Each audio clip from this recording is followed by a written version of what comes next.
Om Swastiastu. Perkenalkan, nama saya Riputu Ipeniartiani dari kelas 10F kelompok 3 nomor absen 30. Di sini saya akan membawakan sebuah cerpen yang berjudul Tekad Anak Korban Bully. Aku adalah anak kelahiran 2008. Aku terlahir dari keluarga kurang mampu.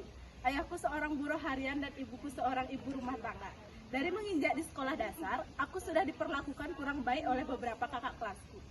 Dari ucapannya yang membuat aku sakit hati, bahkan teman yang dekat denganku dilarang berteman denganku, hanya karena aku miskin.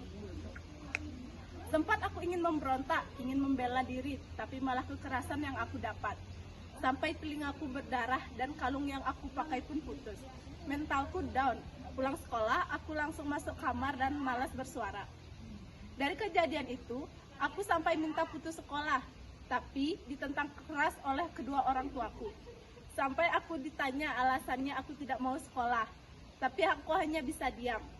Sampai aku kembali bersekolah lagi, walaupun rasa takut, kecewa, benci selalu menghantui pikiranku. 6 tahun berlalu di sekolah dasar, akhirnya aku menginjak sekolah menengah pertama. Tidak sesuai harapan, aku ketemu lagi dengan orang-orang yang sama. Miris rasanya, patah semangatku. Berawal dari kecurigaan ibuku dengan segala perubahan sikapku. Ibuku selalu mencari tahu, karena terus didesak, akhirnya aku mengaku dan mencoba terbuka kepada orang tuaku. Setiap hari aku diberi pengertian, aku tidak boleh kalah oleh ucapan mereka. Aku punya masa depan yang harus kutata. Dari situlah aku mulai mengikuti kegiatan sekolah, menunjukkan bahwa aku juga berhak akan kehidupanku. Hingga akhirnya aku menginjak kelas 9. Aku belajar lebih giat lagi untuk persiapan ujian. Lagi-lagi Tuhan mengujiku. Tepat pada tanggal 6 Maret 2023, maut hampir merenggut nyawaku. Aku kecelakaan. Saat itu aku berangkat ke sekolah. Kecelakaan itu membuat tempurung kepalaku retak hingga harus dioperasi.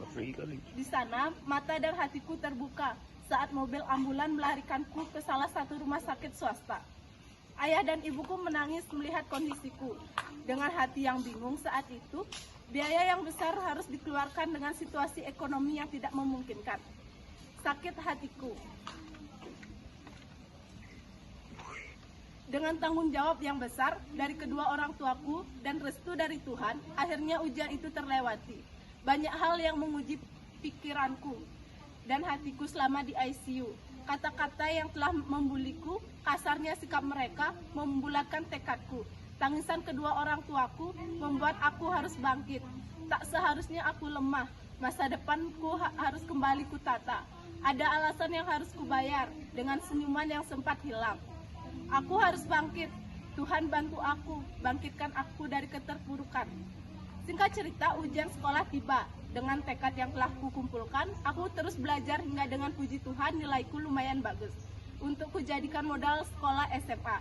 Tamat SMP, aku dilanjutkan di sekolahku yang sekarang.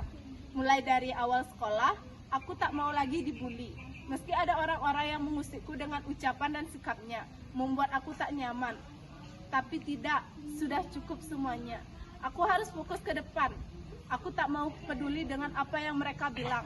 Karena itulah aku mengambil topik pembulian ini.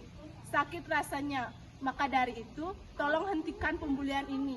Masih banyak yang bermanfaat daripada membuli.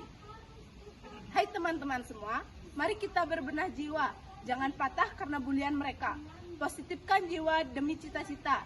Semua berhak bahagia. Stop bully. Tenangkan hati, wujudkan mimpi untuk cita-cita di kemudian hari.